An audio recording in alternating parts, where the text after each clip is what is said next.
Alrighty, guys. I really don't know why my camera's not focusing. Okay. Monster High. We are reading Monster High Diaries, Cleo to Nile, and the Creeperific Mummy Makeover. We are on part 8. Actually, this is the last part 2 as well. It is going to be a longer chapter, but yeah. I am going to show you the end picture, though, when it ends. So that is the end picture of the chapter. So I'm going to start reading. All right. Chapter 8. You told us to come as we are. Oh my gosh. You told us to come as we are, Deuce said. Greeting Cleo at the entrance of her mother's welcome home party with an enormous hug. So I came as I am, Cleo's boyfriend. What the heck? Okay. So I came as I am, Cleo's boyfriend held his arms out wide, waiting for Cleo to compliment his shorts and tank top in symbol. Really, Deuce? Cleo asked. She glanced down at her own gown to celebrate the occasion. She had found a golden gown that she had admired on her mother so long ago. The gown had been waiting all these years for Cleo's mother to return for it. But now that it was clear, dead yet, Denial probably would never wear any of her old gowns again. Cleo had happily taken all of her favorites for herself. Someone ought to wear them.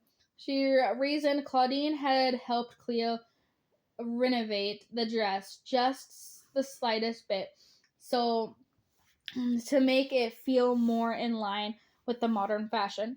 She looked like an Egyptian treasure. Deuce, on the other hand, looked as if he had just left the gym. Cleo looked at Deuce and sighed. We don't match at all. No one will even know we're together. Deuce slugged his arms around his shoulders. We never match, but everyone knows we're together. We're complement each other, opposites attract, and all that, right? Cleo laughed, even as she tried to look annoyed. In our case, it's absolutely true. In Furious, Cleo had told those invited to the party that they could dress for fun and that there was no expectations and they get glammed up unless that was their thing. Come as you are meant come as a monster you are, a true celebration of what makes you unique. For Cleo, that meant donning a fantastic gown, making herself look elegant and glamorous.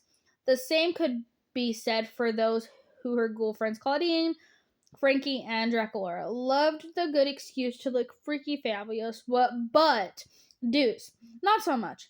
The same was true of Laguna and Gil, who had shown up in casual beach attire and flip-flops. Everyone seemed totally comfortable in his or her come-as-you-are outfits. It was Creeperific to see all the different styles and monsters mingling together as the same party. Cleo dragged Deuce and her ghoul friends across the Denial's backyard so she could introduce everyone to her mother. Finally, after a lot of discussion, Nevera and Cleo had agreed to have a welcome home party outdoors in their own palace room. It would have been absolutely impossible to make the party feel low-key by having the party outside. They were better able to occupate some of Nevera's must-haves, as well as Cleo's wish list, and also incorporate some things that would make the party feel extra special for their mother, too. Wow, Cleo, Draculaura said, gazing around the yard. Everything looks totes amazing. You didn't tell me there would be water slides, Deuce said. He stared across the yard at the enormous fountain, completed with marble slides and bubbling jets. Remsley Denial had it flown in from Egypt for the occasion. Bummer, Deuce said, slapping his fingers. I forgot my swimming suit. Deuce, Cleo said, that is not a water slide. It's a water feature, a decorative fountain. Its sole purpose is to be admired. It is a very elegant, very expensive, and very old. I don't care how old it is, Deuce shrugged. He adjusted his shades and grinned. It still looks like it would be fun to play in.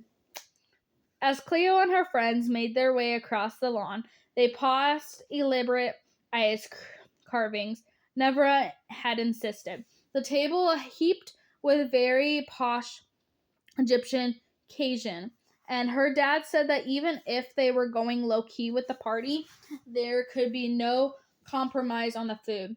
And also dozens of Cleo's mother's Egyptian relics displayed in beauty glass boxes all around the garden. Tomorrow morning, most of the relics would be shipped off to the museum in Sacris, Ludum, and Boo York. But tonight, Cleo wanted everyone to be surrounded by the treasures from her mother's life. Ma, Cleo said, stepping forward to get her mother's attention, I want you to meet some of my best friends from Monster High.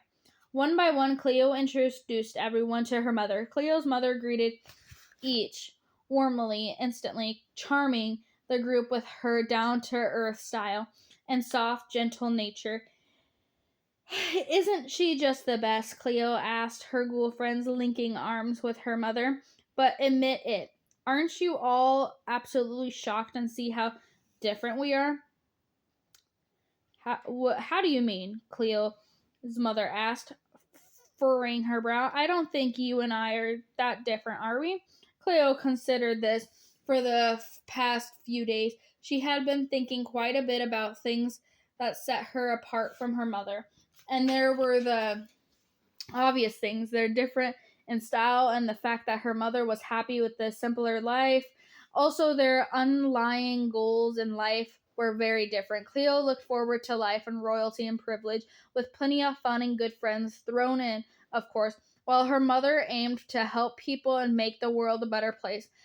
And Cleo couldn't stop thinking about how much she admired her mother's willingness to make sacrifices to help others. Her donation to important family relics to the museum for the benefits of their monsters, and all the years of her life she had given up to be part of the archaeological crew on the dig. Cleo began to explain all of this to her friends, but Draculaura cut her off before she could get very far. Cleo, even though you and your mother look different from the outside, from what I can tell, you do have something very important in common. Royal blood, Cleo guessed. No, Draculaura laughed. That's not what I meant, you silly ghoul. I was talking about your big warm heart and your eagerness to always help others. Cleo tilted her head. I don't understand. Remember when my shirt ripped earlier this week? Frankie cut in. I would have been absolute fashion disaster. If you hadn't agreed to help me, you risked getting into trouble with headmistress Bloodgood just so you could help me. And even though you were very busy planning your mother's party, Dracula added, you stayed after fear leading squad practice to help me get our routine figured out. Cleo smiled. Of course she's done those things. What kind of girlfriend wouldn't? Don't forget about how much you helped me with my sister's dress, Claudine chimed in. You went out of your way to help me find the perfect fabric. Luguna leaned in against Gil and said, and when I needed love advice, you knew exactly what to say. Not to mention this party, Deuce said. I know how much you were looking forward to the usual all-out denial affair, but you went out your way to make sure your mother felt welcome. He shrugged. And I feel a whole lot more welcome too. Shorts and skate shoes at the palace. This rocks. Cleo's mom wrapped her arms around her daughter and beamed. These stories make me so happy. Nothing could make me prouder than hearing all the ways you helped your friends in their times of need. And after all the nice things your ghoul friends have said about you, I certainly hope you and I are more alike than you think, dear. Dead yet Denial gazed out over her party and said, in a few days we've had to get reacclimated. It seems to me that you have become a kind of ghoul who's always there for your friends. And that you believe in and go after your dreams, no matter what other people might think. Yeah, Cleo smiled. That's all true. Totes, Jackalora agreed. The other ghouls nodded too. Deuce mumbled, yeah. Though a mouthful of shrimps. What she said, you rock, Cleo. So maybe we live our lives a little differently, Cleo's mom said. Then she gestured to her linen pants and simple tank top and added, and perhaps we don't look or dress alike anymore, though. Unless I'm mistaken. And that's one of my gowns you are wearing. That's one was my favorite, and I must say it looks absolutely lovely on you. Cleo laughed. Before her mom could finish her thought, Cleo hugged her and whispered, I'm so glad you noticed the gown, and yes, we are really similar in the most important ways. That we are. I'm so proud of you, Cleo, her mother said with tears in her eyes. It's good to be back. All right, and that is the end of that chapter. But we do have the written records that I'm going to be reading. So yeah. Mother's welcome home party was a smashing success. The music was golden, thanks to Laguna's great choices, and Claudine's suggestion about the decorations helped to create just the right atmosphere. Jackalora and Frankie came up with some great suggestions for the food. Together, my ghoul friends and I pulled off the perfect party, and all the guests had a Creeperific time. All in all, it was a party worthy of the Nile name, and one that the guests of honor truly enjoyed.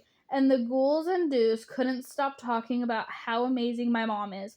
I can't wait to make up for the lost time with her. We have a lot of lists of boo movies to catch up on. And now that she met Deuce and all my ghoul friends, we have so much to talk about. My mom might not be the most glamorous woman I know anymore. She's not even glamorous at all anymore. But it made me feel really good to hear my ghoul friends say I'm a lot like her. I want to be even more like her. I don't think I will be adapting her style anytime soon. And that's okay. She's her and I'm me. And I'm happy for both of us. Cleo. And that is the end of this book. And I hope you guys have a great day. Hope you guys enjoyed the book.